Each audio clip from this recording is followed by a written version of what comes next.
Welcome to VL media. ఇప్పుడైతే మనము Venkateswara veterinary university దగ్గర అయితే ఉన్నాము. దీనికి సంబంధించి వైద్య విద్యార్థులు అయితే veterinary council of India VCI మాకు రావాలి, అలాగే స్టైఫండ్ పెంచాలి అని అయితే 18 రోజుల నుంచి అయితే ధర్నా చేయడం జరుగుతుంది. దాని మీద ఇక్కడ ఉన్నటువంటి అసోసియేటివ్ డీన్ మక్కిన శ్రీనివాసరావు గారు అయితే మాట్లాడడానికి సిద్ధంగా ఉన్నారు. చెప్పండి సార్, అంటే వాళ్ళ యొక్క VCI కానీ లేకపోతే స్టైఫండ్ పెంచడం కానీ న్యాయపరమైననా కాదా, వాళ్ళ యొక్క డిమాండ్స్?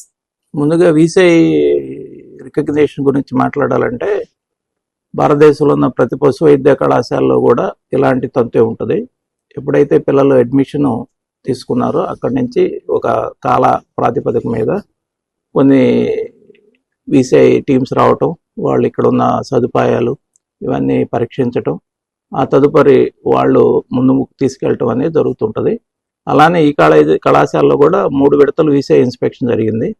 పిల్లలు మొదటి సంవత్సరం నుంచి ఫైనల్ ఇయర్ వచ్చే క్రమంలో బిల్డింగ్స్ అయితేనేవ్వండి, ఎక్విప్మెంట్ అయితేనండి, ఇవన్నీ కూడా క్రమబద్ధంలో ఏర్పడుతూ ఉంటాయి. అలానే కొన్ని కార్యక్రమాలు జరుగుతూ ఉన్నాయి. ఇప్పుడు ప్రజెంట్ పిల్లలు 4th ఇయర్ ఎండ్కి వచ్చారు కాబట్టి ఇంటర్న్షిప్కి వెళ్ళాల్సిన ఒక కార్యక్రమం ఉంది కాబట్టి మరో 2-3 నెలల్లో వారికి అనుగుణంగా విశ్వవిద్యాలయం అన్ని ఏర్పాట్లు చేస్తూ ఉంది. ఓకే, అంటే కాలేజీలో VCI ఇవ్వకపోవడానికి కాలేజీలో కొన్ని వసతులు లేవు, అంటే వాళ్ళకి తగ్గట్టు కొన్ని స్టాండర్డ్స్ అవి మెయింటైన్ చేయట్లేదు కాబట్టి ఇక్కడ VCI ఇక్కడ వరకే ఇవ్వట్లేదు ఈ యూనివర్సిటీకి అని అంటే దాని మీద అట్లా ఏం లేదండి. VCI ఇన్స్పెక్షన్ అనేది మ్యాండేట్, ప్రతి వెటనరీ కాలేజీలో కూడా అదొక మ్యాండేట్. పద్ధతి ప్రకారమే వాళ్ళు కాలానుగుణంగానే జరుపుతారు.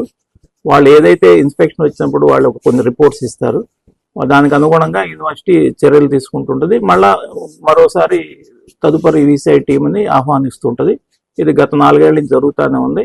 ఇప్పుడు ఇమ్మీడియట్గా పిల్లలు ఇంటర్న్షిప్కి వెళ్ళాల్సిన ఇది ఉంది కాబట్టి అక్కడ కొంచెం పిల్లలు ఆందోళన పడుతున్న విషయం అయితే వాస్తవమే. ఓకే, అంటే ఇప్పుడు మామూలు వాళ్ళు స్టైఫండ్ అయితే పెంచమంటున్నారు, అది నిజంగా ఇన్ని సంవత్సరాలుగా ఎందుకు సైలెంట్గా ఉన్నారు?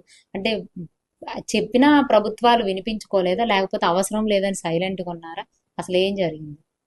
అంటే స్టైఫండ్ విషయం అనేది మరొక సమస్య. ఇది సాధారణంగా కాలేజీలోంచి బయటికి వెళ్ళి ఇంటర్న్షిప్ చేసేటప్పుడు ప్రభుత్వ పరంగా ఇచ్చే భరోసా, ఆసరా ప్రతి చాలా సంవత్సరాల నుంచి జరుగుతూ ఉంది. అది పెంచటం అనేది ప్రతి 4 ఏళ్ళు 5 ఏళ్ళు ఇలాంటి పిల్లలు ఎక్స్పెక్ట్ చేస్తూ ఉంటారు.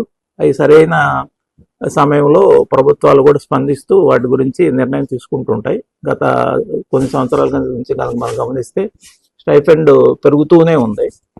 ఎక్కడైతే అవసరాలకు తగ్గట్టు అదే అలానే సమాజంలో వచ్చిన రకరకాల వ్యయ ప్రయాసాలను అంచనా వేసుకొని ఫైనాన్స్ డిపార్ట్మెంట్ వాళ్ళు చేస్తారు కాబట్టి అవి కూడా ముందు జరుగుతాయని ఆశించవచ్చు. ఓకే, వాళ్ళు అనుకుంటున్నటువంటివి అవన్నీ తొందరలో నెరవేరుతాయా? దాని మీద మీ కామెంట్ ఏంటంటే ప్రభుత్వానికి యూనివర్సిటీకి మీరు విన్నవించారా? మీ ప్రోగ్రెస్ అయితే ఎంతవరకు వెళ్ళింది? అంటే ఈ 4 కాలేజీ పరిధిలో ఉన్న శ్రీ వెంకటేశ్వర పశువైద్య విశ్వవిద్యాలయ అధికారులు అయితే నిత్యము ప్రభుత్వానికి నివేదికలు అందించడం అనేది జరుగుతుంది. అలానే ప్రభుత్వం కూడా సకాలంలో స్పందిస్తుందనే ఆకాంక్ష పిల్లల వైపు నుంచి ఉంది, అధికారుల నుంచి కూడా ఉంది. Okay, thank you sir.